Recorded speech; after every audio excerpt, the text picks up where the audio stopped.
Le Real Madrid, les amis, aurait choisi Aurélien Tchouaméni au Mercato 2022 pour apporter de la concurrence au poste de milieu récupérateur, un concurrent direct à Casemiro pour avoir une sentinelle de secours, bien sûr, extrêmement fiable et extrêmement puissante qui remplacerait Casemiro au niveau du moyen et long terme. Casemiro a bien sûr passé les 30 ans, comme vous le savez tous. Il faut aussi penser à l'avenir quand on parle football, qu'il faut avoir des solutions de rechange intéressantes. Mais ça, les amis, je vous l'avais quand même annoncé dans ma vidéo de octobre 2021, un petit peu à l'instar de ce que j'avais fait avec David Alaba où j'avais annoncé son transfert au Real plus d'1 an à l'avance, et je vous l'affiche en tout cas ici pour Tchouaméni. On peut dire clairement, si vous voulez des bonnes annonces, si vous voulez des bonnes infos, des bonnes analyses sur le Real Madrid, votre club de cœur, si c'est bien sûr votre club de cœur, etc., sur l'actualité, les joueurs, l'entraîneur, tout ce qui tourne autour du Real Madrid, c'est ici qu'il faut être, les gars. Faut arrêter d'écouter les fake news à droite à gauche et toutes les vidéos où on va annoncer 15 000 joueurs qui vont signer au Real Madrid. Ici, on donne que les infos sûres, claire, nette et précise. Bon, je dis ça en rigolant, vous allez croire, en tout cas pour ceux qui ne connaissent pas, que j'ai le melon, mais pas du tout. Je suis très humble comme garçon, mais là du coup j'en profite juste pour rigoler un petit peu et vous vanner un petit peu. Mais vraiment, je l'avais annoncé il y a 5-6 mois maintenant, du coup ça me fait rire aujourd'hui de savoir que le Real Madrid a envoyé plus que des émissaires, mais aussi des dirigeants directement au bureau de Monaco pour pouvoir parler directement avec eux pour le transfert de Tchouaméni en 2022. Sauf que moi à l'époque, j'avais parlé d'un transfert de 40 à 50 millions d'euros. Aujourd'hui, Monaco, ces petits enfoirés, ils ont monté le prix à 60 ou 80 millions.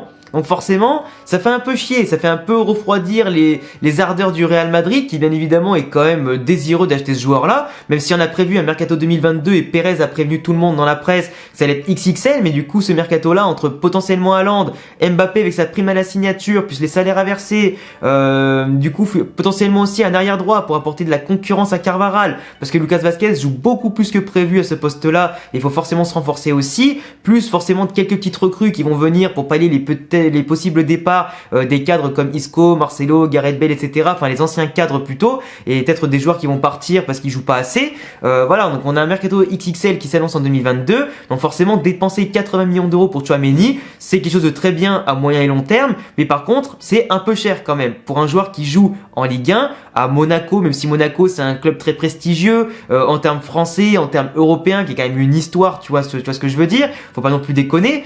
Mais c'est un club aujourd'hui quand même la Ligue 1, enfin qui joue en Ligue 1, et la Ligue 1 c'est pas un championnat comme la Liga, comme la Serie A ou la Première Ligue si tu veux, donc forcément jouer en Ligue 1 c'est pas forcément un gage de surqualité, même si ce joueur là par contre il est impressionnant parce que même si Monaco fait pas une excellente saison, lui il est hors norme, il est indéboulonnable, il est vraiment à la une de toutes les actualités de Monaco quand il faut parler d'un bon joueur, et clairement on voit clairement que ce mec-là, malgré son jeune âge, quand il est arrivé de Bordeaux à Monaco, il s'est imposé directement par son physique, par sa technique, par sa rigueur tactique, aussi simplement par sa personnalité. C'est un joueur qui en veut et qui le démontre sur le terrain. Il s'est imposé directement dans le collectif de Monaco. Ses entraîneurs l'ont tous mis titulaire dès le début, il reste en tout cas indéboulonnable. De l'autre côté, Didier Deschamps, son sélectionneur en équipe de France, l'a mis directement, et c'est hyper impressionnant de voir à quel point il résiste à la pression, à quel point, peu importe l'environnement où il va évoluer, il va sûrement surperformer, il va se montrer sérieux et impliqué. Même Pogba et Kanté, du coup, qui sont ses deux compagnons avec Tolisso, etc., au milieu de terrain de l'équipe de France,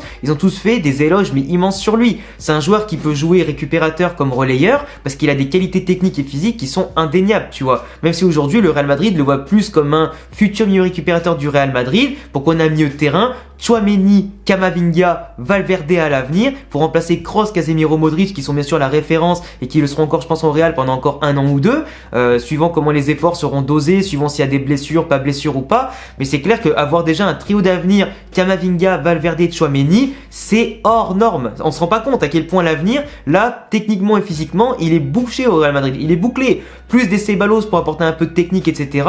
Dans un milieu à 3 ou à 4, on est nickel, vraiment. Et Tchouaméni, pour moi, je vous l'avais déjà annoncé par rapport à une grosse vidéo, j'avais déjà analysé ce joueur-là, mais pour faire un petit rappel, surtout aujourd'hui, même s'il joue à Monaco, c'est un joueur aujourd'hui qui est le numéro 1 des milieux de terrain d'Europe et globalement du monde, j'insiste bien sur le numéro 1, en termes de ballons récupérés. C'est quand même la première base d'un milieu récupérateur de récupérer des ballons, d'être quasiment la première ou deuxième rampe de lancement, après qu'en général, suivant les équipes, le défense central, c'est lui qui fait la première relance, mais en général, le milieu récupérateur, quand t'as un mec, je sais pas, comme Casemiro, Pirlo, etc., etc.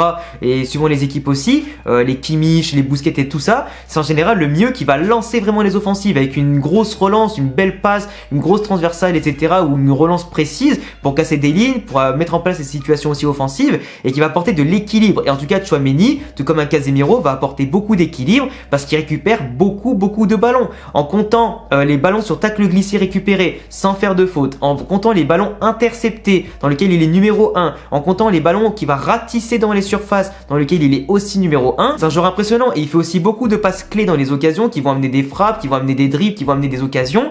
C'est un joueur qui provoque beaucoup parce que même si c'est un milieu récupérateur, à l'instar d'un Casemiro, il va beaucoup se projeter. Par contre, sur l'ensemble d'une saison ou sur la demi-saison pour l'instant, il réussit 4 fois plus de dribbles que Casemiro. Casemiro réussit en moyenne entre 5 et 9 dribbles sur une partie de saison dans un match parce que c'est pas vraiment sa capacité de vraiment dribbler, mais avec sa puissance et son volume de jeu, il va vraiment percuter pour casser des lignes et s'avancer pour apporter du surnom, mais pourquoi pas être décisif. Mais Tchouaméni, il dribble vraiment entre 26 et 40 en général. C'est énorme comme indicateur pour un milieu récupérateur. On se rend pas compte. En général, le récupérateur, il va faire comme un Busquets, conserver le ballon et le donner, simplement. Un récupérateur comme Tchouaméni, il récupère, il intercepte et en plus il se projette et il dribble. C'est énorme.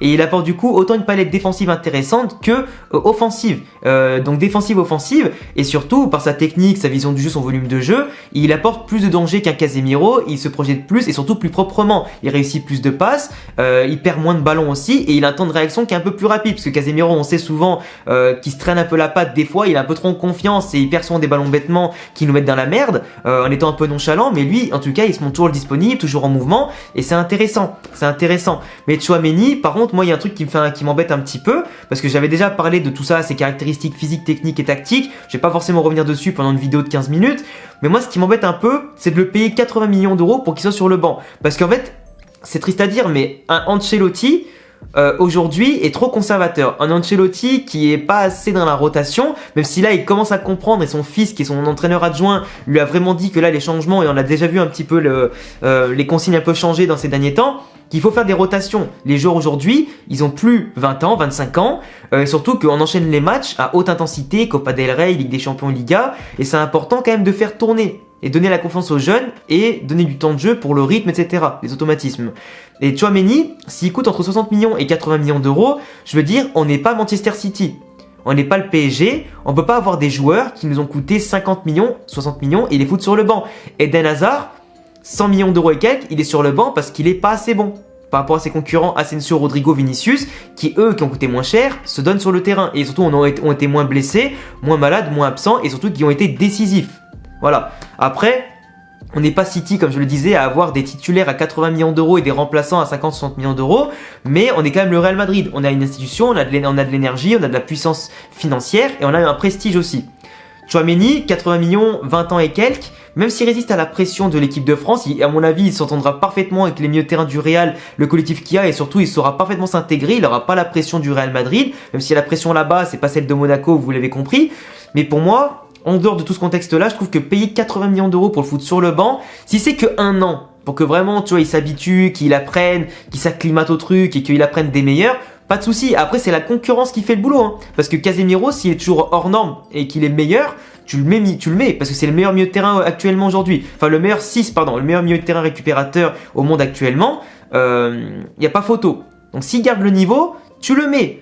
Mais après, si Tchouaméni, il commence à être meilleur, bah voilà, faut commencer à inverser les rôles parce que quand tu dépasses les 30-31 ans, tu vois, tu commences à comprendre que voilà, le flambeau, faut quand même penser à le passer. Mais pour moi, Casemiro, il a encore au moins 3-4 ans de belles années au Real Madrid. Donc soit tu passes un système à 2 récupérateurs, Casemiro, Tchouaméni, et dans ce cas, Camavinga, Valverde, ben, ils vont se débrouiller un petit peu à jouer quand ils peuvent. Et voilà, en fait, ça dépendra vraiment du système, ça dépendra vraiment aussi des besoins d'Ancelotti ou du futur coach du Real Madrid. On verra qui sera en place l'année prochaine si Ancelotti sera toujours là. Mais à mon avis, vu les performances cette année, il sera toujours présent.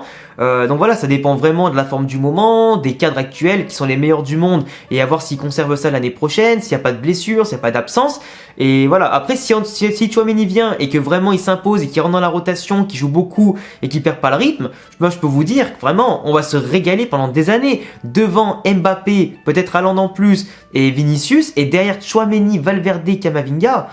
Oh là là, mais vraiment je kiffe, mais c'est Voilà quoi, qu'est-ce que tu veux dire de plus? Perez il est en train de nous construire une équipe XXL Masterclass qui va régner sur le football mais pendant des années quoi. Enfin bref, voilà les amis, c'est tout pour cette petite news comme d'habitude. Je vous laisserai vous abonner, cocher la cloche et me donner vos avis en commentaire sur ce sujet et sur ma vidéo. N'hésitez pas, on est quasiment 30 000 abonnés les amis, 30 000 madrilènes et 30 000 fans de foot, espagnols en tout cas.